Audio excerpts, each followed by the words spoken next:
మావా ఈ రోజు కనుమ పండుగ ఫుల్ గా ఎంజాయ్ చేద్దాం. ఈ రోజు మా పండగ. హా? మేము ఎంజాయ్ చేయాల్సింది. కనుమ పండగనే పశువుల పండగ అని కూడా అంటారు. తెలీదా మీకా? ఎందుకు తెలీదు, అందుకే కదా చేసుకుంటున్నాము. చూసినా మచ్చా, నా పంచులతో పశువుల్ని సాకేలాగా చేసినాడా? పశువులుగా సాకైంది, మేము సాకైను. వీళ్ళకి పంచ నచ్చలేదనుకుంటా.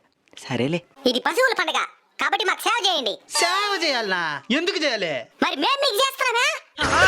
ఇచ్చడం చూడు చాలా ఎక్కువ చేస్తున్నాయి మామ. దీనికి పాలు తగ్గించే. ఆల్రెడీ 3 లీటర్లు మీరు బిడ్డుకునేసి 3 లీటర్ నాకు ఇస్తుండేదే. దాంట్లో కూడా కోతరా? అదే అదే. అసలు ఈ పశువుల పండుగ ఎందుకు జరుపుకుంటారో తెలుసా? ఎందుకో? పండిన పంట ఇంటికి వచ్చిన ఆనందంతో సంక్రాంతి చేసుకుంటారు. అలానే ఆ పంట పండించడానికి ఒళ్ళు హూనమయ్యేలా దుక్కుతిన్న పశువుల కోసం కను పండుగ చేస్తారు.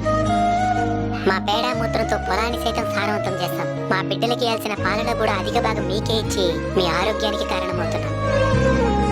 మీ సంవత్సరం అంతా మీకోసం కష్టపడితే మాకంటూ దొరికే ఒకే ఒక సెలవు రోజు ఇది. అయినా ఈ రోజు మేము గొప్ప